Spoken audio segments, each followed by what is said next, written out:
Olá pessoal, hoje vou falar sobre o petróleo brasileiro do pré-sal. Eu vou dividir essa aula em duas partes e, excepcionalmente, eu vou mandar para vocês que fazem pós-graduação em Economia Política Mundial o PowerPoint, o arquivo no qual eu estou baseando essa aula.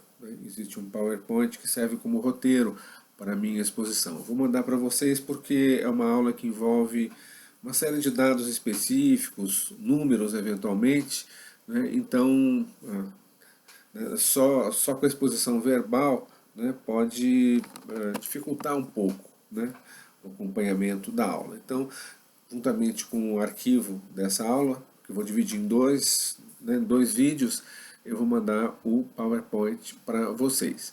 Tá? E é importante dizer também que essa aula, eu utilizei várias fontes de pesquisa, mas eu recorri principalmente a artigos do meu colega, professor Dr. Jorge Romano Schutte, meu colega na UFABC, que é um dos maiores especialistas brasileiros no assunto e enfim, é o meu mestre no entendimento das questões do pré-sal. Ok? Então, vamos lá. Vamos falar sobre o pré-sal brasileiro. A importância do pré-sal no cenário global da energia, e particularmente do petróleo, é gigantesca. É difícil medir, né, o impacto da descoberta dessas gigantescas reservas na costa brasileira. Trata-se da maior província petrolífera encontrada no mundo nos últimos 50 anos. A última descoberta comparável com o pré-sal, e ainda assim menor do que o pré-sal, foram as reservas do Mar do Norte entre o Reino Unido e a Noruega, né, descobertos na década de 1960 e exploradas essas reservas a partir da década de 70. O pré-sal, não preciso entrar em muitos detalhes para vocês, né? O pré-sal é uma gigantesca província petrolífera, ou seja, né, uma área contínua, né, onde se encontram reservas de petróleo, uma província petrolífera situada a cerca de 200 quilômetros do litoral brasileiro, numa profundidade de aproximadamente 5.000 metros abaixo do fundo do mar, numa linha d'água, ou seja, profundidade de 2.000 metros de mar, ou seja, no total 7.000 metros, né, abaixo da superfície do mar. O volume de petróleo existente, né, na província do pré-sal até hoje é incerto.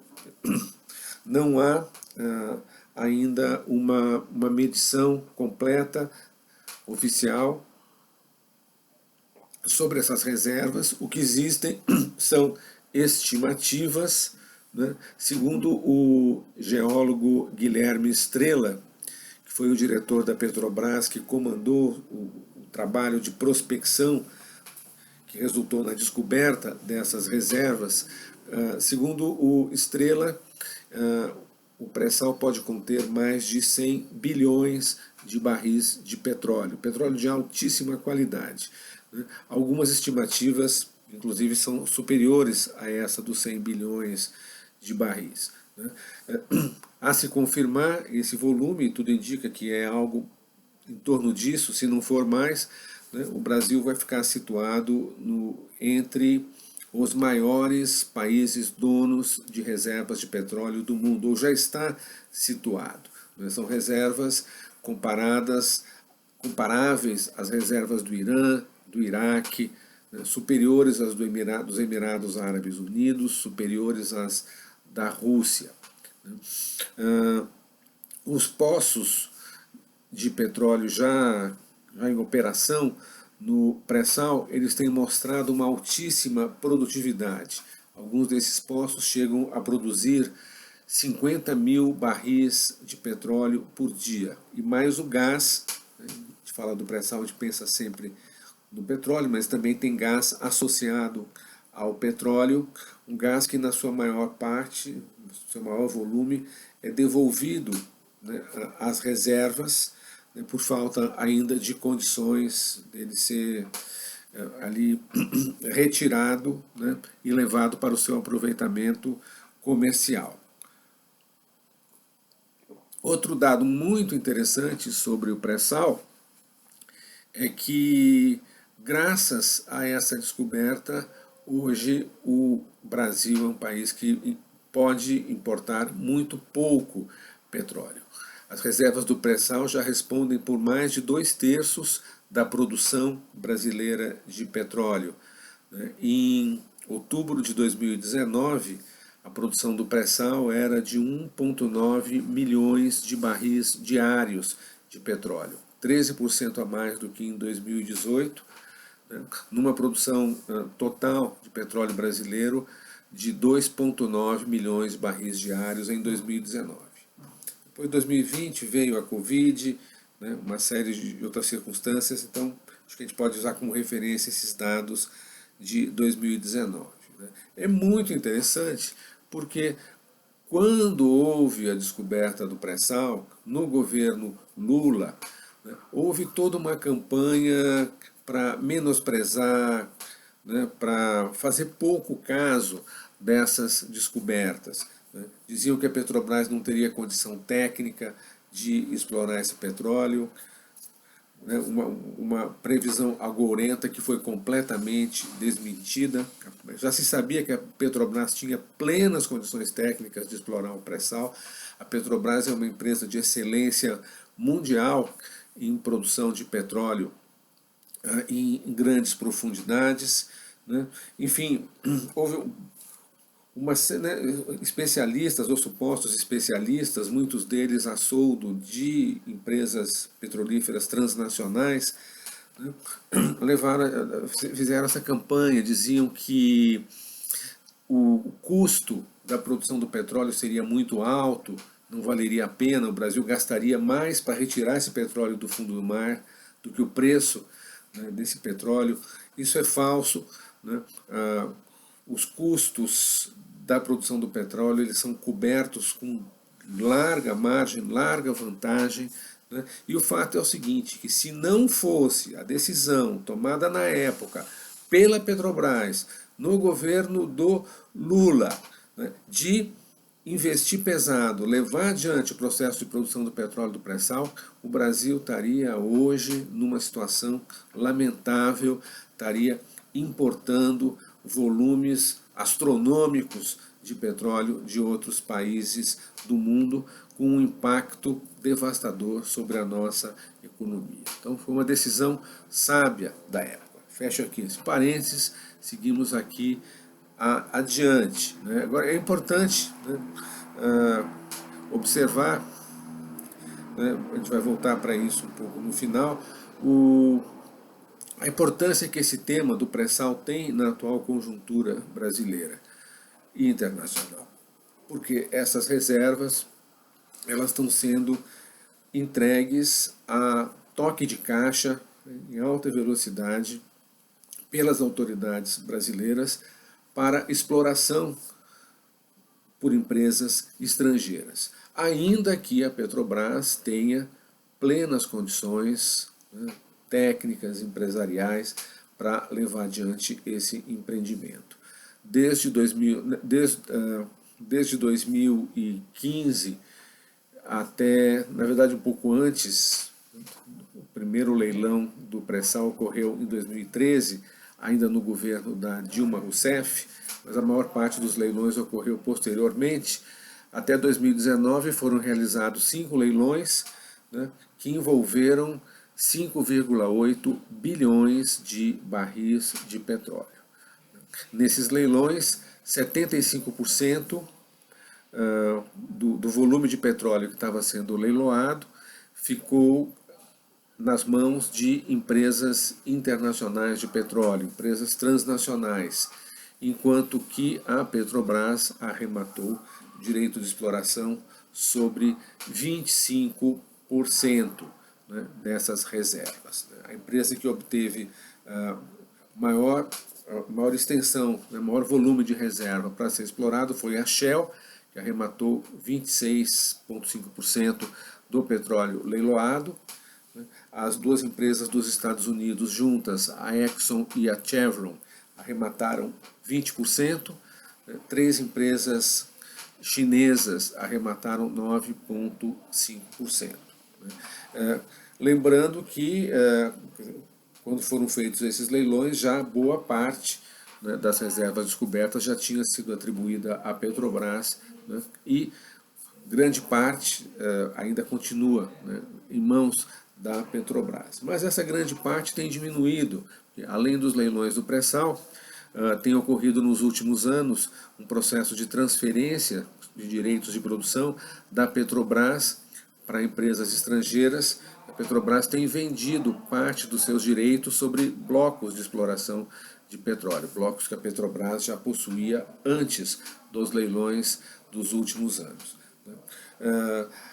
A isso se soma, né, esse processo de desnacionalização, isenções fiscais que foram adotadas no governo Temer, isenções fiscais que em 25 anos vão somar R$ 1 trilhão em benefício das empresas estrangeiras que estão explorando, entrando na exploração do petróleo no Brasil. Isenções que foram estabelecidas como um atrativo a mais para o capital externo.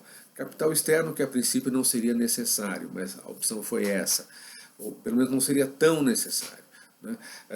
Soma-se a isso, né, a suspensão pela Petrobras do plano, né, existente nos governos Lula e Dilma de construção de refinarias. Com isso, o Brasil tem importado volumes cada vez maiores de derivados de petróleo, especialmente gasolina e óleo diesel. O Brasil vai pouco a pouco ficando numa situação que é a situação clássica de um país submetido a condições econômicas neocoloniais, a situação do país que exporta petróleo bruto e importa refinados de petróleo. Isso vem junto com a privatização acelerada de ativos da Petrobras em todas as áreas, né, num contexto em que já se cogita, se discute, fala abertamente algo que até alguns anos atrás era um tabu, né, se fala na privatização completa da Petrobras. Estamos falando do pré-sal neste cenário, né, é importante deixar isto claro. Né. Voltando um pouco atrás, né, na linha do tempo, então lembrar que o primeiro poço de pré-sal foi descoberto em agosto de 2006, o campo de Tupi, a mais de 5.000 metros abaixo da superfície do mar. Logo em seguida vieram outros campos, né, onde Tupi tinha de 5 a 8 bilhões de barris de petróleo, um campo que já está produzindo a todo vapor. Em seguida vieram outros campos e em novembro de 2007, né, depois que a Petrobras, né, e as autoridades brasileiras envolvidas no assunto já tinham uma visão relativamente clara sobre do que se tratava essa descoberta, então em novembro de 2007 foi feito o anúncio oficial da existência das reservas do pré-sal. Essa notícia provocou grande entusiasmo, né, gerando a perspectiva de um novo ciclo de desenvolvimento do Brasil. O projeto de exploração das reservas do pré-sal, né, foi encarado dentro desta ótica, da ótica do desenvolvimento nacional e não apenas da autossuficiência em produção de petróleo, que é uma meta que a Petrobras já perseguia havia muitos anos, que chegou a alcançar por um breve período, né, em 2006, né, uma situação em que o Brasil deixou por alguns meses de ser um importador líquido de petróleo, uma situação em que as importações e exportações de petróleo brasileiro se equilibravam, porém com o crescimento econômico naquele período, o crescimento econômico gera a necessidade de de um uso cada vez maior de energia, a autossuficiência naquele momento durou pouco. Mas a ideia agora já era mais do que simplesmente garantir o abastecimento interno, mas utilizar esse projeto grandioso de exploração do pré-sal em favor do desenvolvimento tecnológico, do desenvolvimento econômico e industrial do país. Em maio de 2009, quando a exploração do pré-sal se iniciou, ela foi apresentada como o marco da segunda independência do Brasil. Nesses termos que a questão era apresentada pelas autoridades da época. Para explorar o pré-sal, e aí entra a polêmica até hoje não resolvida, para explorar o pré-sal, o governo brasileiro adotou, com aprovação do Congresso Nacional, um marco regulatório específico, ou seja, regras especiais para o pré-sal, diferentes daquelas regras que estavam vigentes na época para a exploração de petróleo em geral. A partir de então passou-se a chamar tudo aquilo que não era o pré-sal do pós-sal, ou seja, os poços convencionais de petróleo em terra ou no mar, mas que não fossem do pré-sal. Por que se defenderam e se anotaram na época regras específicas, um marco regulatório específico para o pré-sal? Em primeiro lugar, pelo volume das reservas. Reservas gigantes, como eu já disse, reservas cujo volume colocava o Brasil na época atrás apenas da Arábia Saudita e da Venezuela no ranking dos maiores donos de reservas petrolíferas no mundo. Fala-se, eu mencionei já esse dado, mais de 100 bilhões de barris de petróleo recuperáveis, com as tecnologias disponíveis, sendo que naquela ocasião as reservas brasileiras eram de apenas 13 bilhões de barris, ou seja, numa tacada só, o Brasil multiplicou por 9, pelo menos, as suas reservas de petróleo. Então esse é o primeiro motivo, o gigantismo, a grandiosidade das reservas. Um segundo motivo para se mudar o marco regulatório é o fato de que o risco exploratório na exploração do pré-sal era muito próximo do zero.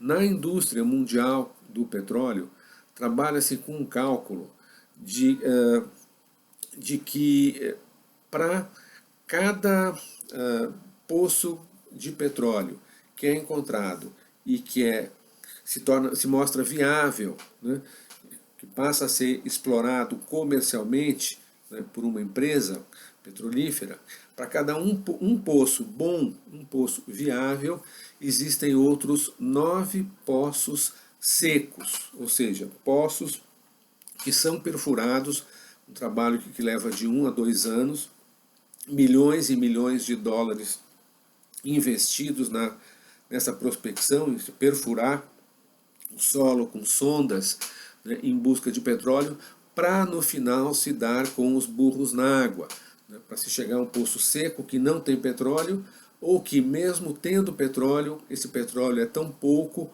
ou ele se encontra em condições tão difíceis que não compensa economicamente levar adiante essa exploração. Então isso chama-se risco exploratório.